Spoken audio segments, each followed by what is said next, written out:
Good morning. It's Monday, and I am here with Dan, the real estate man. This is Maria Quattrone with Be the Solution, and welcome Dan Harvey. How are you today, Dan? I'm doing well. How's things going, Maria? Things are great. Thank you. Good. I am excited to talk with you today about your journey in real estate and how you built your company. So how did you get started? Sure. So I am an accidental investor. Tell people prior to real estate, I worked at SEPTA. I went to a trade school in Philly. I went to Dobbins. I was very fortunate. I got a co-op job at SEPTA between my junior and senior year. And after I graduated from Dobbins, I started full-time at SEPTA. So very, very early on, I had what people would call an adult job. I was a union electrician at 17. I was working on trains. I also had another business where I did events. You started off doing small parties, ended up working up to stadiums that seat like 10,000. Wow. And what kind of events were they? Yeah, so we did, I don't know, have you ever heard of N1? Oh yeah, I have. Yeah. And AND1. AND1, yeah. Yeah. So we were doing what N1 did prior to N1. So what we did was we took what they call like street ball guys, right? Guys who do like a lot of tricks and all that sort of stuff.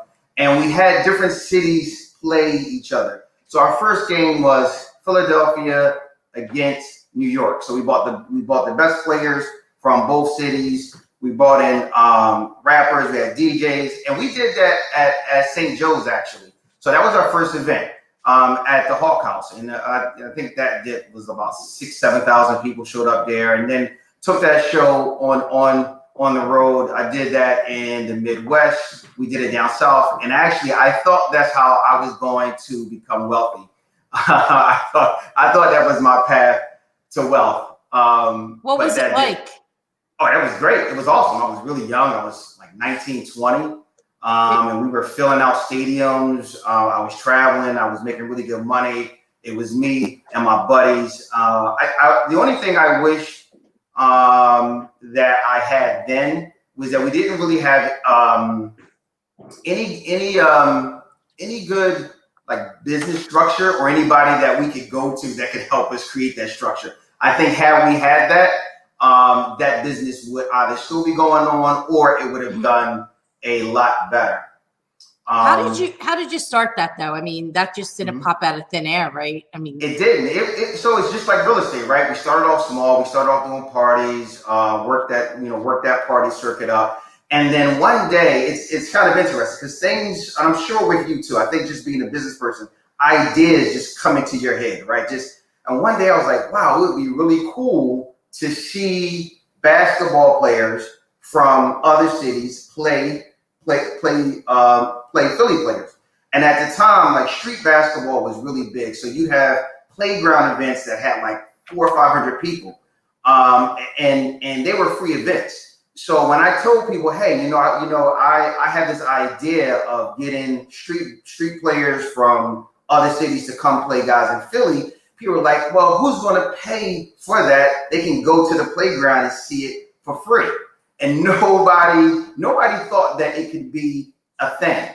And so when we did our first event, we shocked everybody. And we had to fight through a lot of issues. So the other thing that we did at the time was that we had the best high school players from Philadelphia play the best high school players from like Brooklyn, Bronx.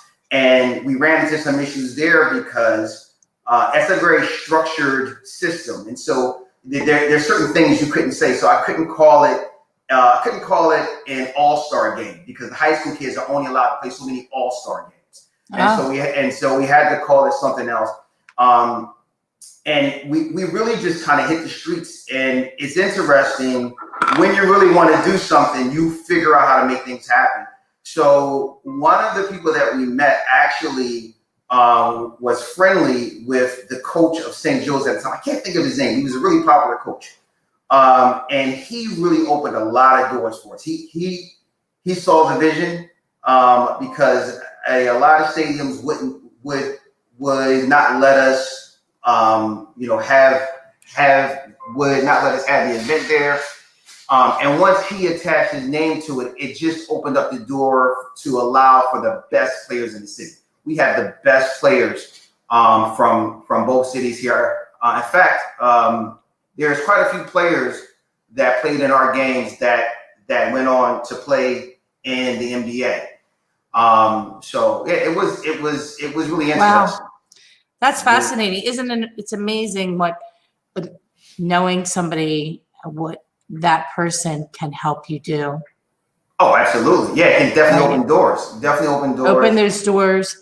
And without that one person, it may not have even have been as successful.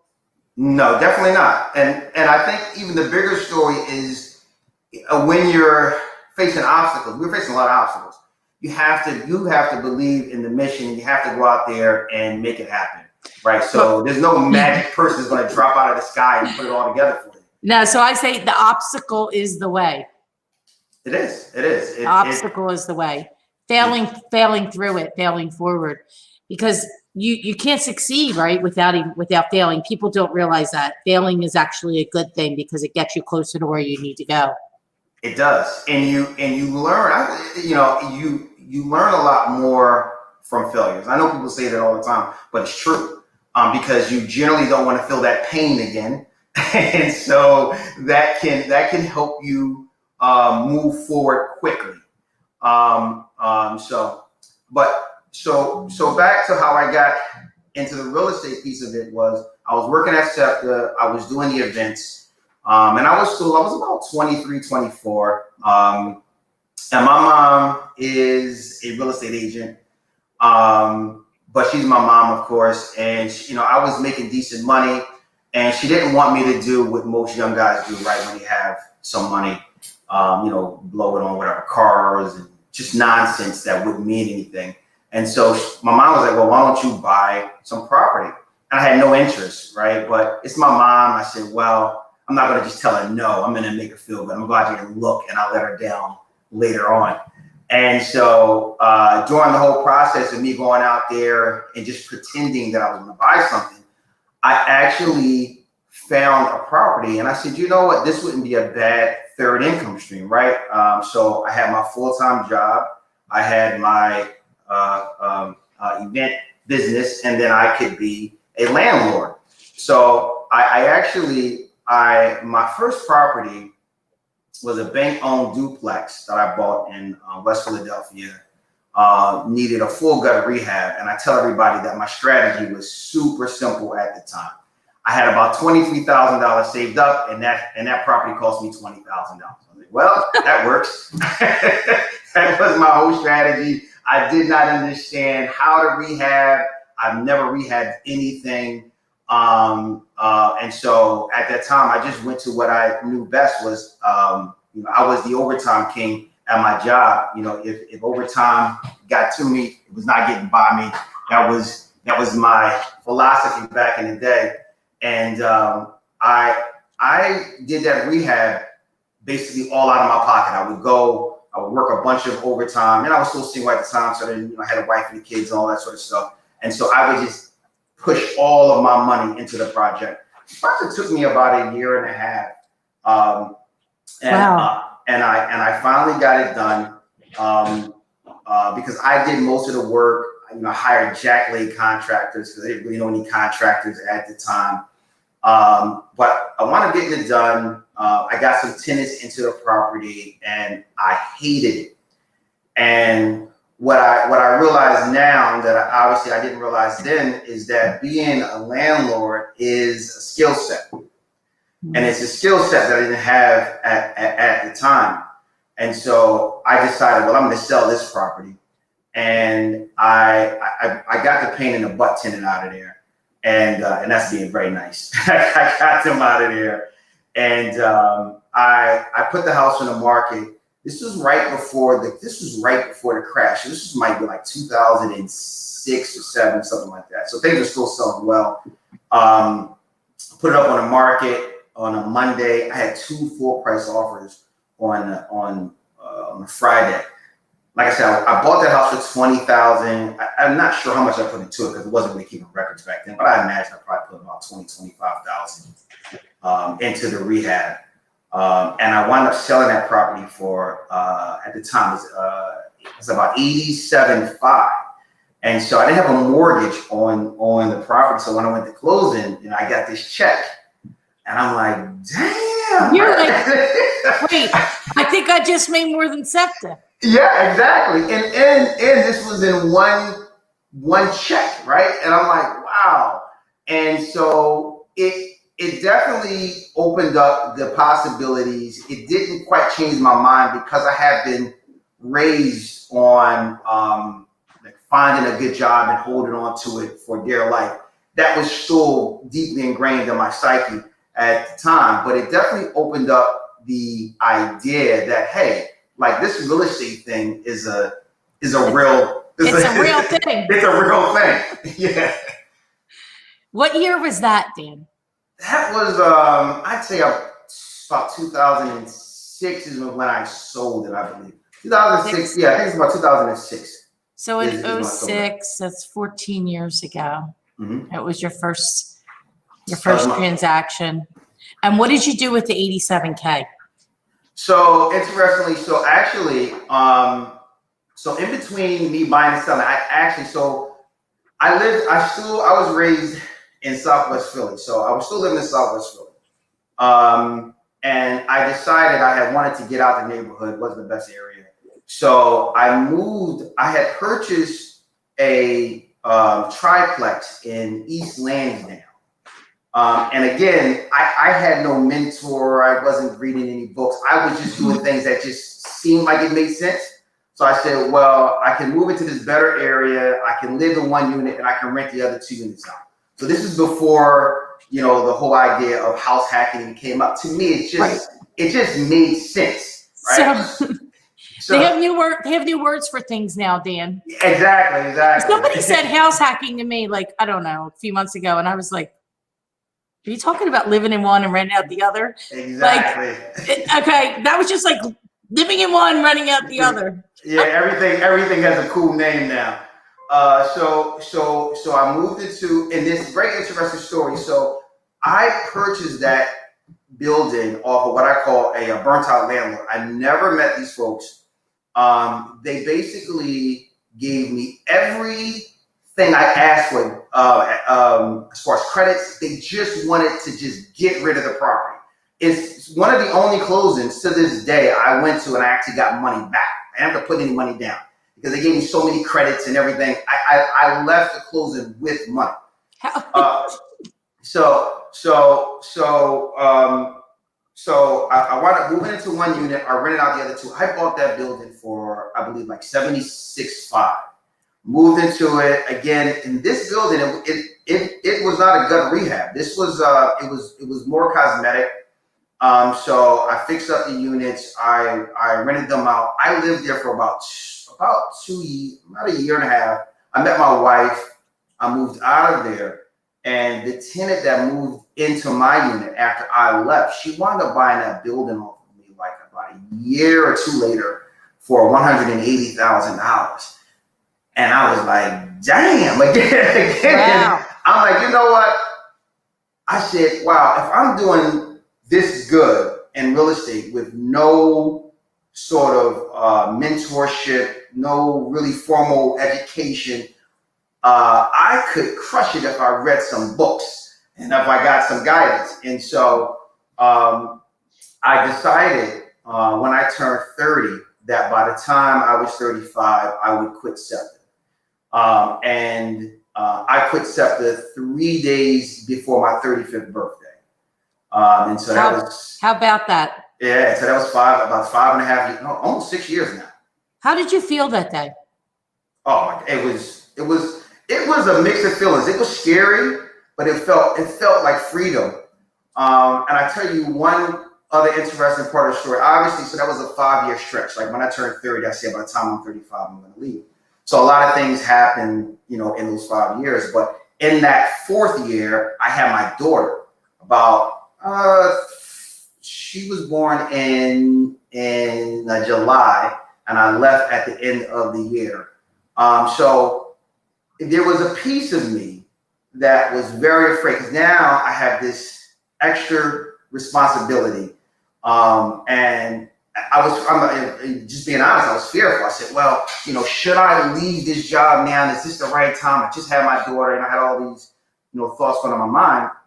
And my wife said, well, if you don't leave now, you will never leave. And I was like, wow. I was like, okay, well, if she has this much confidence in me to leave this job, it's not like I'm leaving a Burger King job or a McDonald's job. This is like a, solid job. If she has this much faith, I need to go ahead and do it. And she's right? It doesn't get easier as you go on and you get older. It actually gets more risky. So I decided to go ahead and take that leap, and it was the best decision, hands down, I've ever made.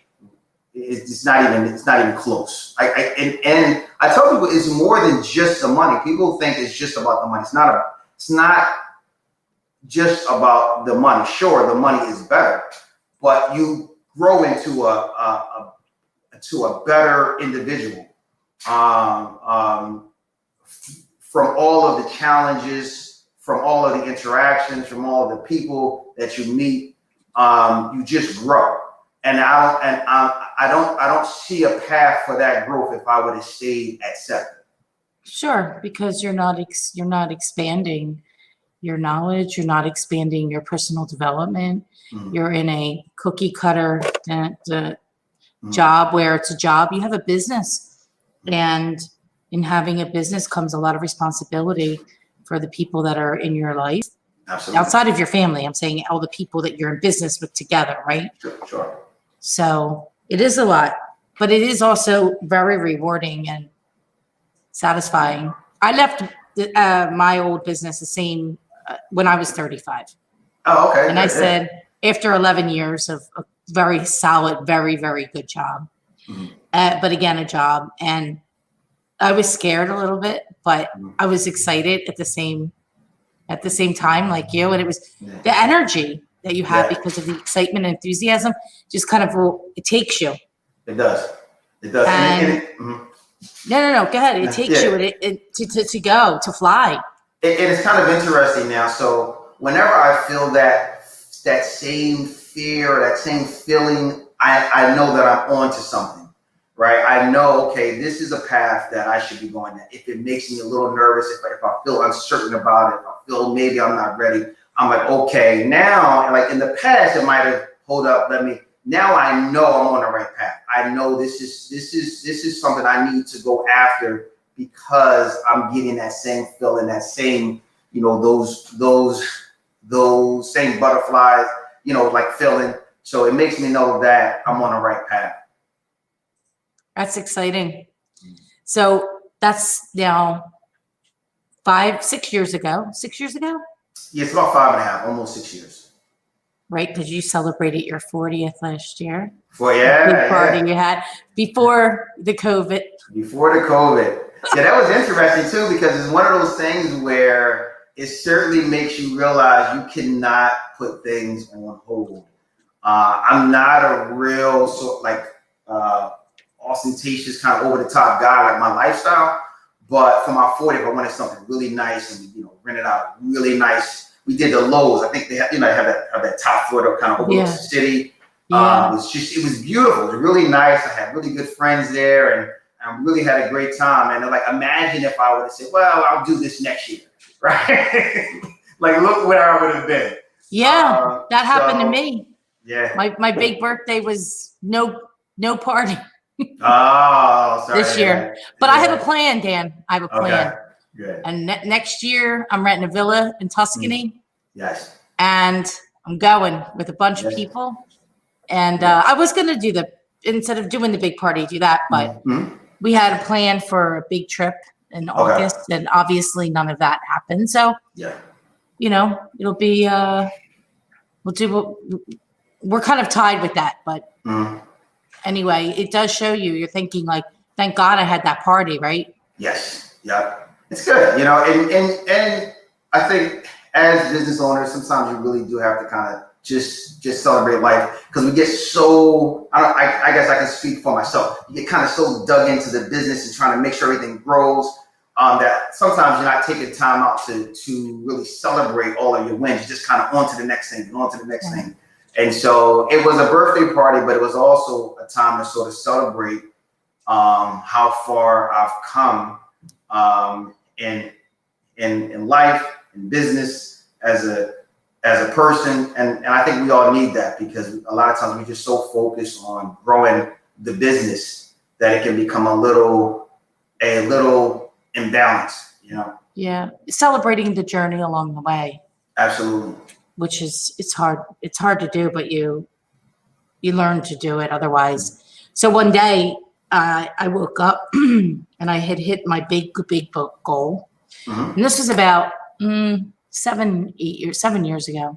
Mm-hmm. Very, very big goal. And I hit it. And I literally went like this. I looked around, I go, is this fucking it? Yeah.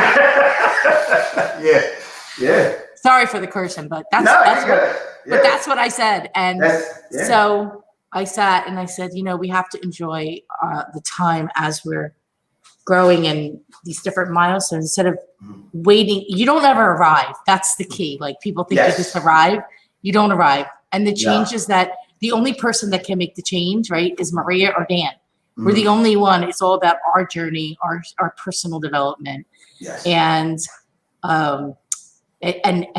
just embracing it, the good, the bad, the ugly, the rainstorm and the sunshine all together at the same time. So I want to talk about where you are today and what you're doing and how you're being the solution. And, your business has changed quite a bit since when you started.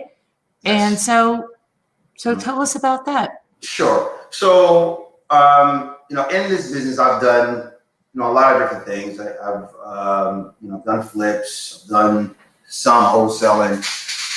And so at some point, I believe you have to be honest with yourself, right? And say, okay, what am I good at? What am I not so good at? Where should I focus my attention and really let that thing grow? Because I believe in going deep and not necessarily going wide, right? And so I realized, okay, yeah, I'm flipping properties, but I'm not that great at it. To be honest with myself. I am, though, really good at finding multifamily properties and building those projects up and creating really great value. So what I decided was, okay, I'm no longer doing flips. And then the market changed just to, and you've been, you're in the business, so you understand. So from 2010 to 2015, I could go out and buy a vacant multifamily property. I could buy a vacant 4-unit, vacant 5-unit, vacant 6-unit. And it was already structured as such. And I would just have to go through and, and just bring it up to, standards. You're not finding that now. You're not finding vacant existing multifamily properties. And if you are, the sellers are basically stripping out all the equity.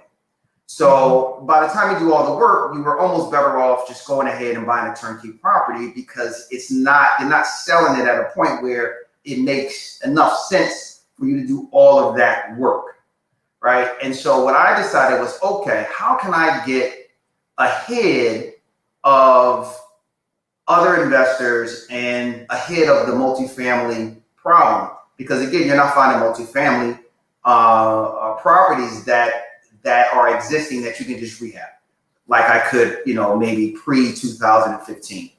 So what I realized was that in Philadelphia, you are allowed to create multifamily properties by right, which means you don't have to go through the zoning process, you don't have to go through the variance process, you don't have to talk to the neighbors, you don't have to talk to any of the neighborhood groups, associations. So I figured which zoning classifications allowed for that. and I focused on those zoning classifications. And then I decided I'm going to focus on a certain area so I can set my own comps, and I understand the value of the properties before I get started on the project. So I decided to focus on West Philadelphia. And the number one reason why I decided was because I already had units in West Philadelphia. And since I'm a small operator, and I have a scattered site portfolio, but I wanted to operate as if I have one building. So when I'm buying properties, I keep them grouped really tightly. So they're either on the same block or maybe on the 300 block, the 400 block, and the 500 block. And so they sort of operate as one building. So when I send over my maintenance guys, they can, go from one end of the block to the other end. They don't have to go from the Northeast down to South Philly, out to Delco.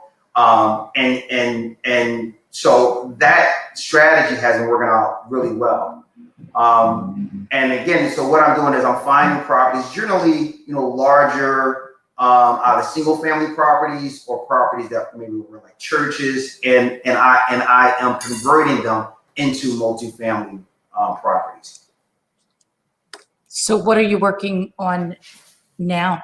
Mm-hmm. So right now, in active projects, we have, let me see, we have 21 units that we're actively rehabbing, and then I have another 70 units in ground up that is in architectural right now. And they're all in West Philadelphia. So we have a little over 90 units that we're working on. Wow. Do you have concerns about the market at all? I have more concerns about Philadelphia than I do about the market. I think, so I'm not selling these properties, so I'm less concerned than if I was flipping.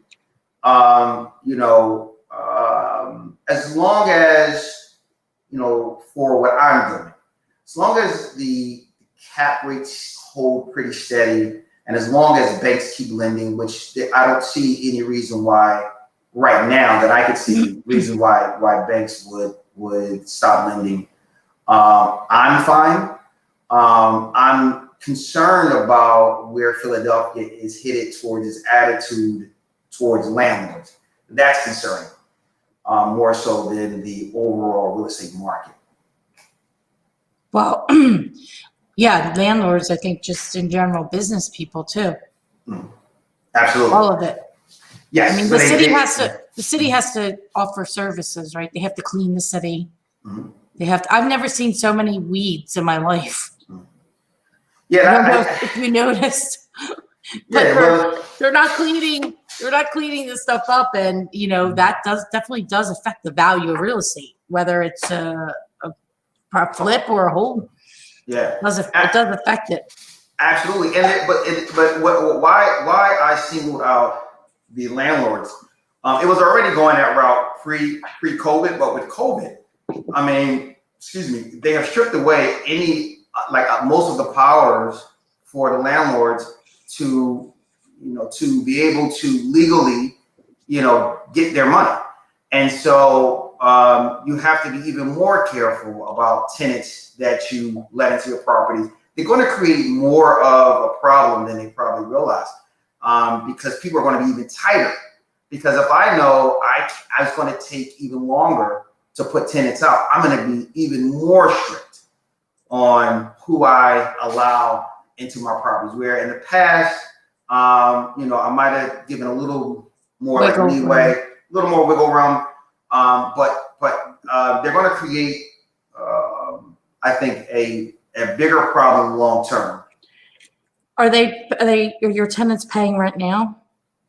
Yeah, so we are 100%, actually plus, because we participated in some of the programs, so they actually paid ahead. So what I will say about that, I was very, very proactive about this COVID thing. So I think there were two sort of landlords. There were the landlords who kind of stuck their head in the sand and said, I hope my tenants pay. I hope they pay. I'm not going to change anything. And then I think there were landlords who were very proactive.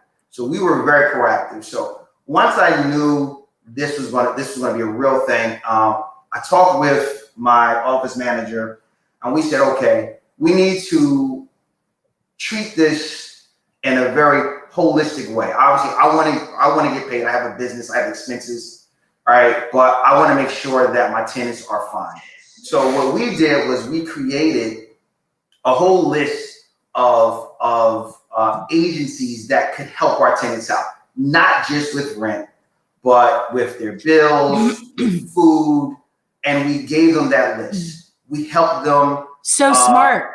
Yeah, thank you. So we and we connected them with agencies who were helping tenants out. So we were very proactive.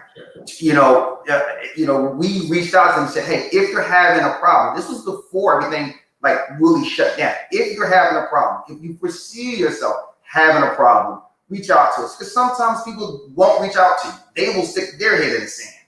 Right. And so since we try to make it as easy as possible for them to get the help that they needed. Again, not just for Dan Harvey, but also for other things that they may have, other issues that they may have. So, and I think that our tenants felt that. And so they felt we were acting in good faith. And so we've done well. I mean, during the pandemic, we probably added about another 25 tenants, because I was finishing up projects. I've sort of hedged my bet a little bit by bringing in a few subsidized tenants, which I don't generally do. But just the way the market is, I said, okay, I'll bring in, a few. And so that's been working out well also. So did you do that through PHA or? No, so interestingly enough, there are a lot of programs out there that are not PHA, that it's not Section 8, as most people know.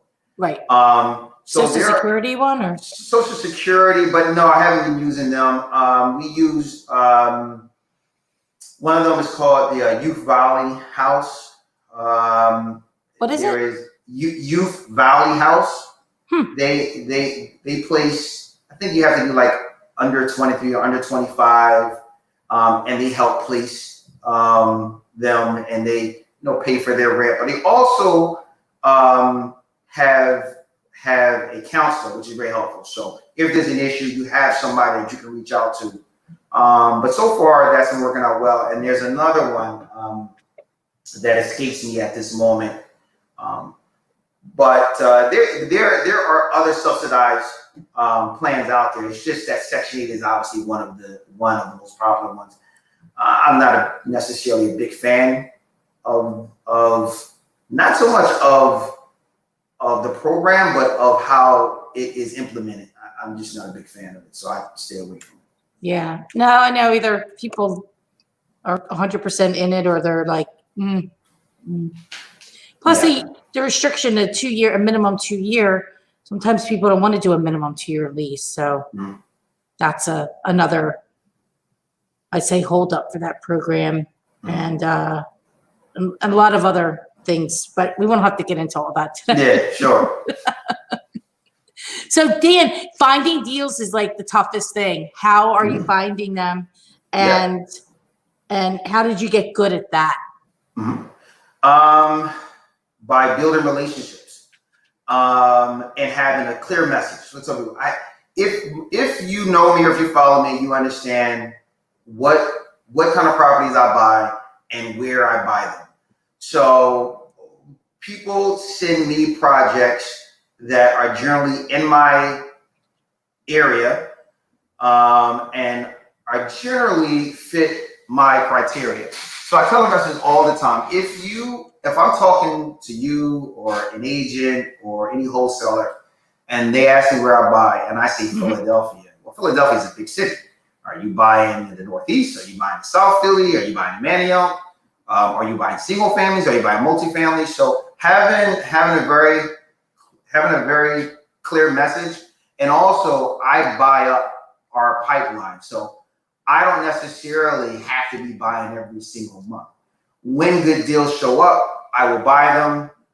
They can sit there until I'm ready to get to those projects. So with all the projects I just mentioned to you, if I don't buy another project for another year, I have enough projects to keep us busy.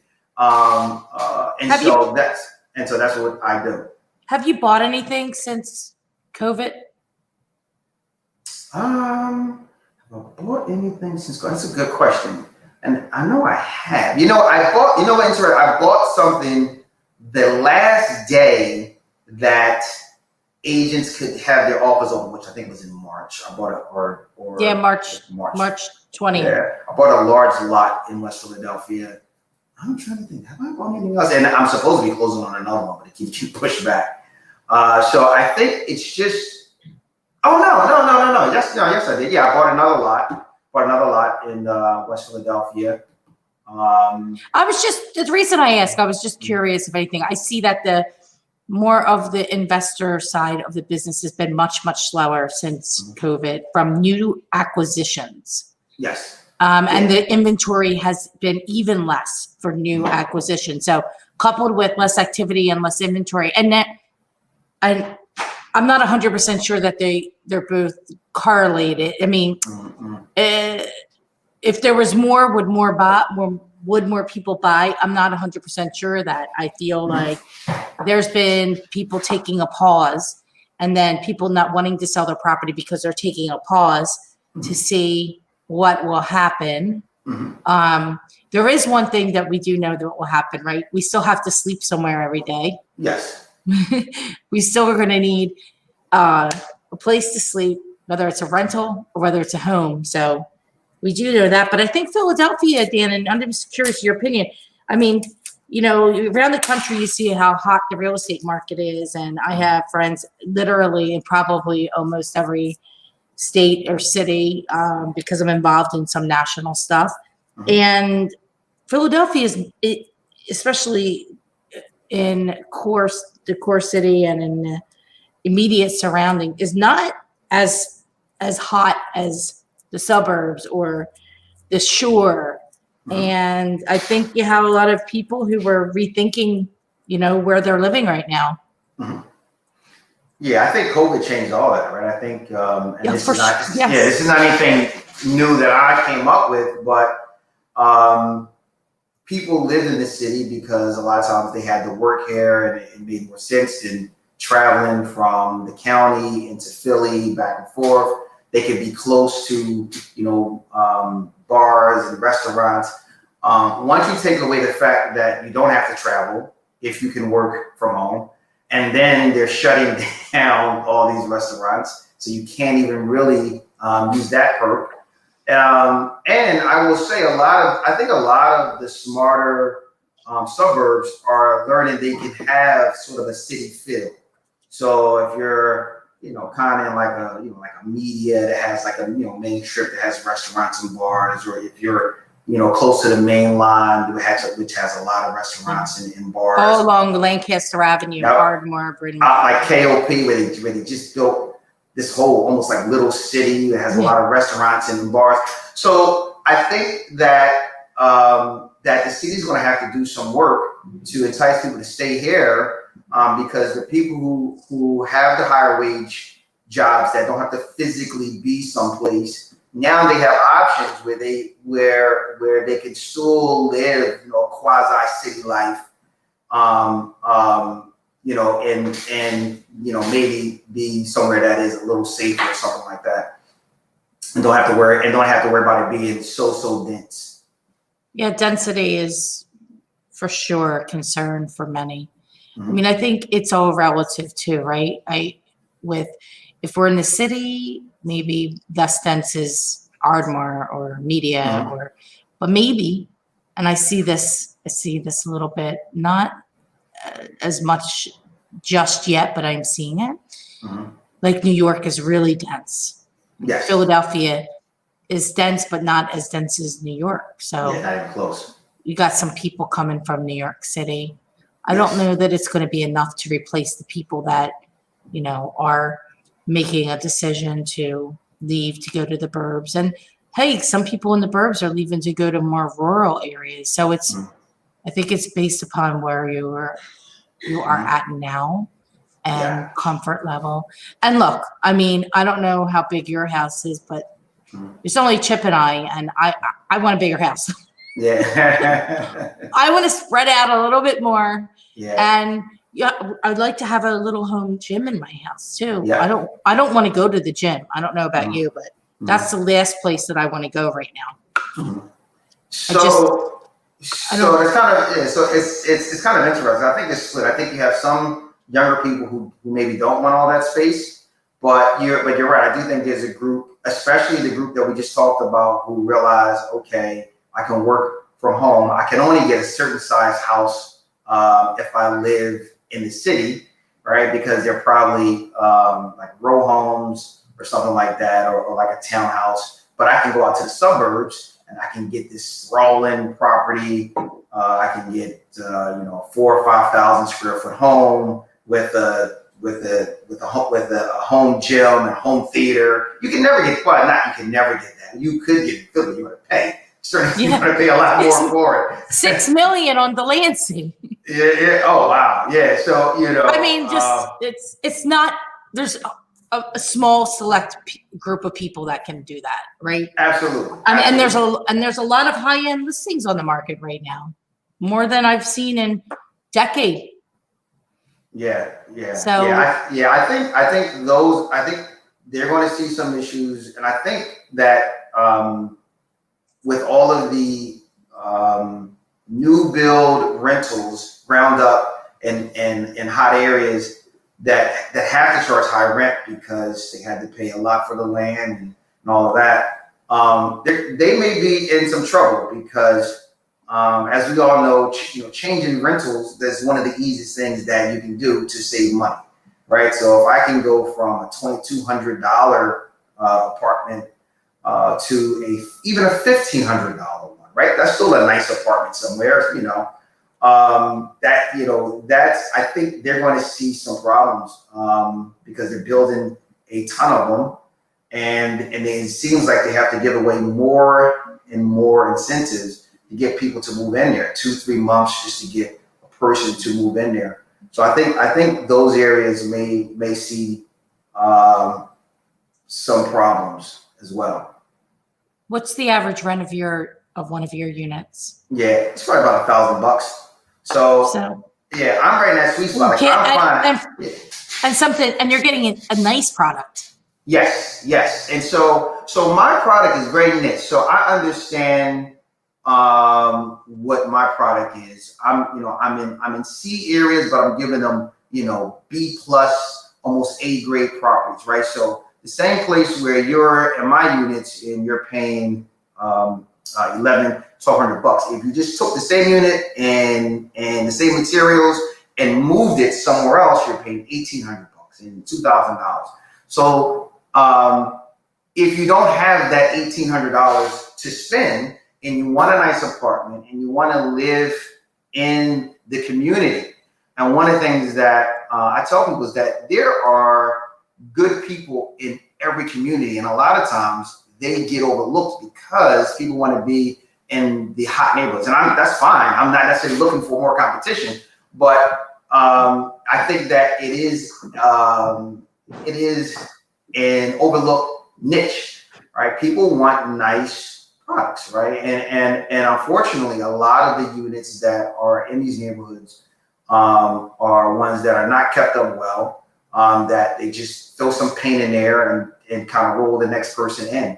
So when you offer something nice, we have no problem renting out my units. So my units are generally more expensive than the area, but also again, you're not going to find anything like this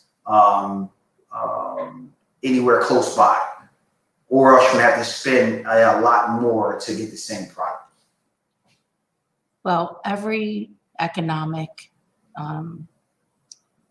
grouping of people deserve a nice place to live. Sure. They deserve a nice unit. Just because you don't have a lot of money doesn't mean that you can't have, a beautiful unit. Doesn't have to be fancy, but nice condition with some nice subway tile and some nice granite. Yeah. I mean, I love that. That's like great, because now otherwise they're in like a little row house, right? That the plumbing isn't fixed. There's toilets clogged up. I mean, you've been in these houses. Yeah. You know what I'm talking about. I do. And so what happens is there is, because Philadelphia is still a union town, so you have a lot of workers sort of that have good jobs. Like people who work for SEPTA, nurses, post office workers, and they want something that is nice. So they're not looking for anything that's even cheap, but they can't necessarily afford the $2,000 a month or the $1,800 a month. Right. So where can you live that is fairly safe and is really nice and is well maintained? So that's one of the other things is that we charge a fair amount, but we also maintenance our properties well, and so you're not waiting a week to get something fixed. You call, things get fixed, and all sort of thing. And also, I find that when you do these full gut rehabs, you have a lot less, barely any major, maintenance calls. Right? It's small things, right? My doorknob came off, my whatever, something small, so very, very small things, which is why I prefer to go that route than buying somebody's kind of old junk that they've been kind of, just kind of piecemealing for the last 10 years or so. And there's a lot of that. There is a lot of that. There's a lot, and it will work well enough for you to buy the property, and then it all collapses afterwards because they've been having their cousins. As soon as you close. Yeah, as soon as you close, the waistline collapses. Absolutely. That's how things happen. So Dan, you're doing your first ground up new construction project, the 70 units. That's exciting. So Yes. I know you've been doing everything you've done is rehabs and so how and why did you decide to go this route? Sure, I feel like it's the natural evolution of the business. It's not that I'm gonna stop doing the rehabs, but I just saw the opportunity first off, and I've talked to other investors who have gone that route, and quite frankly, it's just a lot less of a headache, right? Because you're starting with a new structure. So when I'm doing these rehabs, which are very involved rehabs, you have things always popping up, right?